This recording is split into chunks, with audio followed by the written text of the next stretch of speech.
nông nông nó về sập phu mê thang cà rao đi băng cà ra cô đầm ní cô đầm là phậtศาสนาสมัยนี้ cái nè ศาสนาอย่างนี้ไอ้นี้ Ồ, cô tầm mẹ cô nữaไอ้นี้ sao bị ta sự chia ta họ mà tiền sấy bia rồi tiền nè phật tửรูปต่างอันนั้นคือmột phây bằng bay áo đầm ná phật theo một phây bằng bay nơi không ศาสนา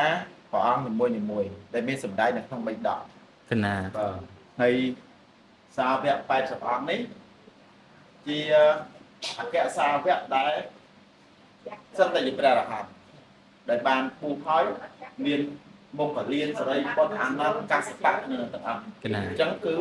អគ្គសាវកទាំង80អង្គ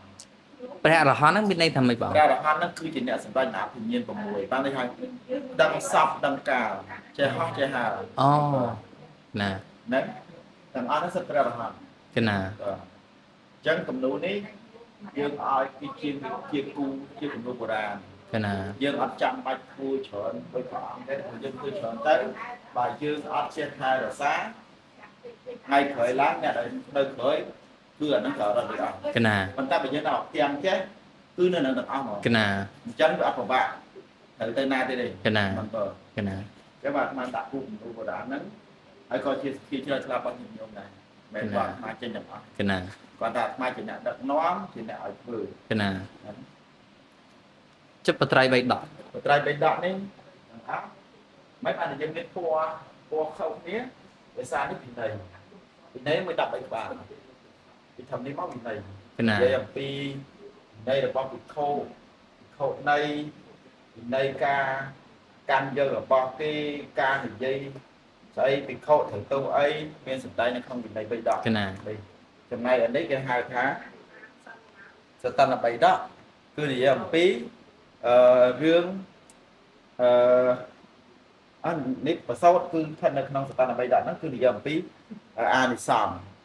ដែលយើងធ្វើអីយើងធ្វើអីចឹងមាននៅក្នុងហ្នឹងទាំងអស់ cái nè តែចំណែកមកខាងនេះអាមួយទៀតពណ៌មួយទៀតនេះពណ៌នេះហ្នឹងគឺពណ៌ក្រហមទេគេហៅថាអភិធម្មនិយាយអំពីរូបចេតសិកនិព្វានដែលមនុស្សយើងត្រូវថាបញ្ចខណ្ឌធារូបខណ្ឌធ្វើឲ្យលឺលោកសូមពុស្ដា cái nè ហ្នឹងហ្នឹងគឺនៅក្នុងអភិធម្មហ្នឹងនេះមានធាតុបថាកថាវត្ថុយមកັບអីហ្នឹងគឺមានសម្ដែងទាំងអស់អាហ្នឹងសម្រាប់ពុទ្ធសាសនាដែលគាត់ត្រូវមកការសិក្សាស្រាវជ្រាវយើងធ្វើអញ្ចេះដើម្បីឲ្យងាយយល់ថាវិន័យបេដកមានប្រមាណប្រសោតមានប្រមាណក្បាលអភិធម្មមានប្រមាណដើម្បីឲ្យប្រសងលោកមកទៅលោកអាចដឹងពីសភៅនីមួយបើយើងធ្វើសភៅនឹងទាំងអស់ដូចគ្នាពណ៌ដូចគ្នាក៏ប្រសងប្រវាក់នឹងដឹងថាវិន័យមួយណាប្រសោតណាអភិធម្មអញ្ចឹងអ្នកប្រាជ្ញយើងក៏ចាប់ផ្ដើមឲ្យកាន់ចេញពីពណ៌ហើយពណ៌នេះសិតមាននៅក្នុងទងសាសនាទាំងអស់ Ồ, cái nè ពណ៌ក្រហមការព្រះអង្គធ្វើឲ្យគេកាត់បេះដូងធ្វើឆ្នាំមេដានោះ cái ហើយ nè នេះក៏មានក៏ដូចនៅក្នុងទងជាតិខ្មែរយើងក៏មានពណ៌ហ្នឹងដែរ cái nè ហ្នឹងហើយហើយនេះពណ៌ទឹកក្រួចនេះគឺការដែលព្រះអង្គពណ៌ហង្សបាតពណ៌មានគឺផ្លេកយក cái nè ហើយយើងឮលោកសូត្រ cái nè ណាត់ស្មៃទាំងមួយពណ៌ហ្នឹងហើយនេះពណ៌មានពណ៌គេថាពណ៌ល្អជាងគេនៅក្នុងទងសាសនាក៏មានដូចគ្នា cái nè អញ្ចឹងមិនមែនអ្នកប្រាជ្ញយើងគាត់ចេះតែដាក់ឲ្យនេះ cái គឺ nè ដាក់ទៅដើម្បីឲ្យយើងអ្នកខ្លះគាត់អត់ឃើញដឹងគាត់ជឿថាអូអានេះចេះក៏ប៉ុន្តែដល់ពេលយើងមកគិតមើលទៅយើងមើលទៅពិចារណានឹងពណ៌ហ្នឹងទៅឃើញមានដូចគ្នាអញ្ចឹងយើងកាត់ន័យមកថាពណ៌ហ្នឹងតំណាងឲ្យដូចគ្នា cái nè បាទមិនបើ chấp vào ông cái nè tu xu ngồi mấy bàn vọt ấy miền bàn là lại បណ្ណាល័យនេះពីមុនអត់តមានទេចំនួន7ដោយសារអាត្មាគិតថាពេលដែលអាត្មាមើលឃើញសភៅអរតរាជច្រើនអាត្មាអាណិតអ្នកនិពន្ធហើយអាណិតចាស់ពីដើមដែលគាត់ខំប្រឹងសរសេរកាលពីមុនយើងអត់មានបាយអីទេយើងគឺសរសេរដៃ cái nè អញ្ចឹងសម័យនេះគឺសម្បូរហើយប៉ុន្តែបើយើងអត់ធ្វើកន្លែងទុកដាក់សភៅនៅបានល្អទេយូរទៅនឹងត្រូវបាត់ក្បួនខ្នាតអស់ tinh một đòn miền là na để thôi bắt cả bây giờ con này កណា còn ta bây giờ cứ bận lấy cứ mình nghĩ cái vai trò tôi hào trai កណា ឬក៏យើងគិតថាធ្វើបណ្ណាឡាយទៅគាត់ធ្វើឲ្យលោកនៅមែនទេធ្វើបណ្ណាឡាយគឺជាកន្លែងបណ្ណាឡាយកន្លែងសិក្សាស្រាវជ្រាវពេលដែលលោកអត់យល់ឡើយណាលោកអាចមកសិក្សាស្រាវជ្រាវបានពេលខ្លះលោកធុញថប់លោកអត់សក់លោកមានសេចក្តីក្រោធកើតឡើងយើងត្រូវរុញលោកឲ្យចូលក្នុងបណ្ណាឡាយឲ្យលោកសិក្សាឲ្យលោកនឹងរងាប់សេចក្តីក្រោធនៅខ្លួនឯងពេលខ្លះលោកពងខឹងអញ្ចឹងទៅព្រោះចិត្តជាបុគ្គលជនវាមិនមែនឲ្យវាត្រង់ទាំងអស់ទេ កណា អញ្ចឹងពេលខ្លះលោកខឹងលោកតបប្រមល់លោកពិបាកចិត្តជាមួយនឹងរឿងញោមរឿងអីរឿងខ្លួនឯងលោកចាប់សភៅមួយខ្វាយមកចាំតែចំរឿងរបស់លោកអញ្ចឹងលោកអានសភៅហ្នឹងទៅលោកអាចទូមានចិត្តខ្លួនឯងដោយមិនបាច់ចាំអ្នកដទៃមកទូមានក៏បានដែរអញ្ចឹងបណ្ណាល័យនេះបង្កើតឡើងដោយទី1គឺការអាណិតដល់អ្នកប្រាជ្ញខ្មែរយើងទី2គឺដើម្បីបានជាប្រយោជន៍ដល់សង្ឃទី3គឺដើម្បីឲ្យសង្ឃនឹងឯងចេះស្រាវជ្រាវរកកន្លែងណាដែលសំខាន់សម្រាប់ខ្លួនឯងនិងជាការស្រាវជ្រាវផ្នែកខាងពុទ្ធសាសនា កណា ប៉ុន្តែនៅក្នុងបណ្ណាល័យនេះចំនួនពរដែលកើតឡើងដែលថ្មចំនួនពរញោមអញ្ចឹងកើតឡើងដោយសារការអាណិត កណា ពីមុននោះទូដាក់បណ្ណាទូដាក់សភៅ3ដកដល់ពេលដាក់អញ្ចឹងទៅកឌី កណា កឌីឡើងមកស៊ីឡើងអីអញ្ចឹងទៅធ្វើឲ្យ3ដកហ្នឹងគឺកឌីស៊ីខូចខាតទាំងអស់ហើយគិតថាពីសមាធិពុទ្ធយើងបាត់បង់អស់ហើយចុះបើយើងបាត់បង់ទៀតតែយើងបានក្បួនខ្នាតណាមកសម្គាល់ថានេះជារបស់យើងចុះបើយើងអត់មានមិនក៏ញោមចឹងនៅក្នុងទាំងអស់ហ្នឹងគឺវាមានអក្សរហ្នឹងអក្សរមានលេខខ្មែរតាំងពីដើមមកក៏មាន17ក្នុងបៃដកខ្លះមាន17ហើយបើយើងអត់នេះទេថ្ងៃក្រោយគឺទៅអស់ហើយ17នេះដូចឃើញចឹងឃើញទេហ្នឹងគឺមានអក្សរគ្រប់ទាំងអស់ហើយក្នុងនោះក៏មានអក្សរខ្មែរយើងតួរបស់យើងនេះមានអីគេខ្មែររូបពីនេះរូបនេះសៀមឡាវលង្កាភូមាហើយក៏មានលេខទាំងអស់ឃើញទេហើយបើយើងអត់យូរទៅបាត់ទៅអស់យើងទៅរើឯណាទៀត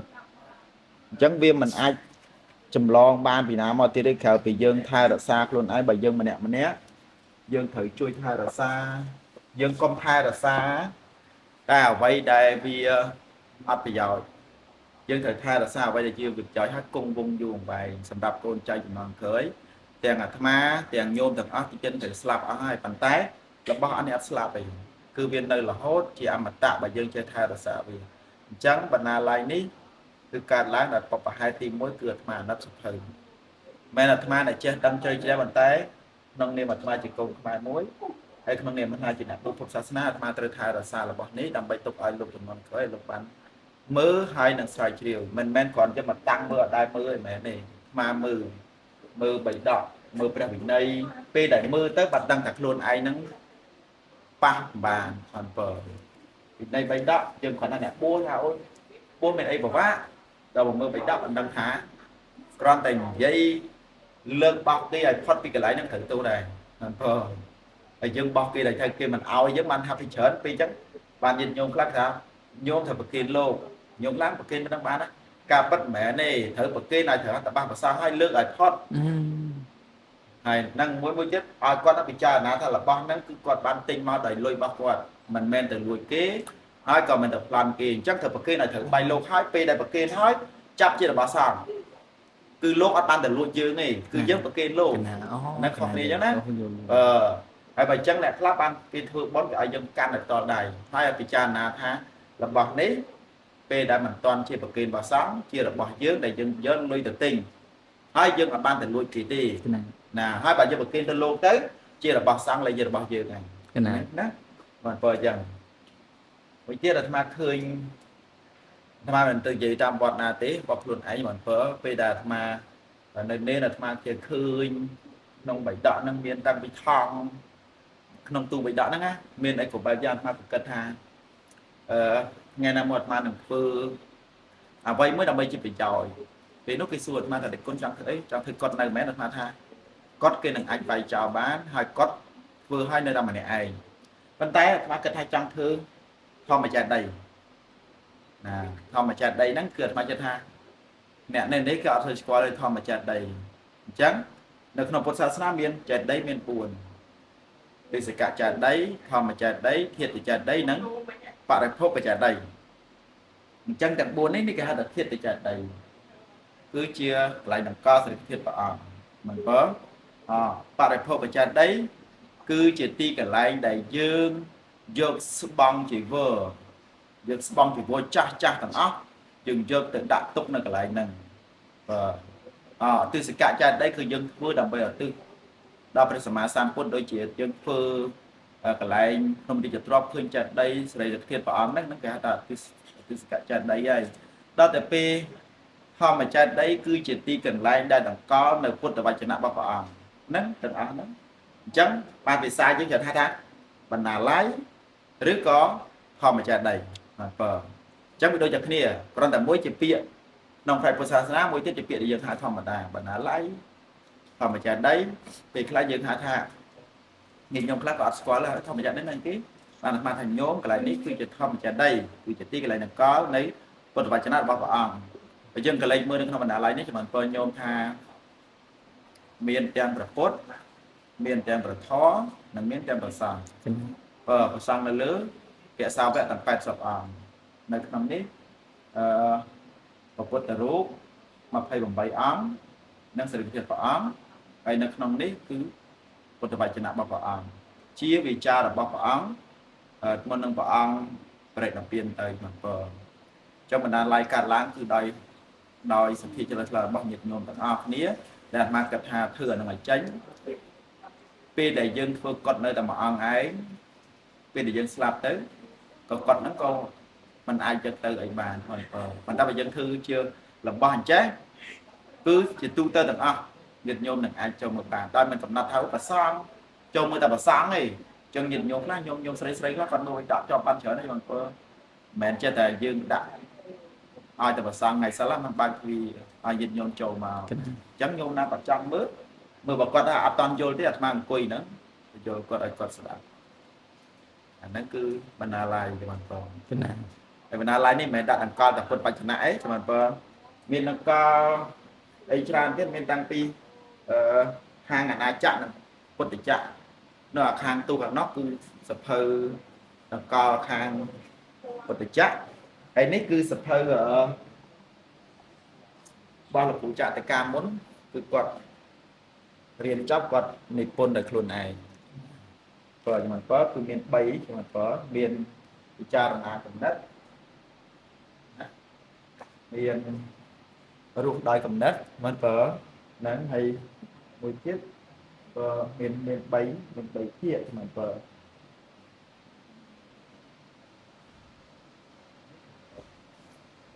នេះហ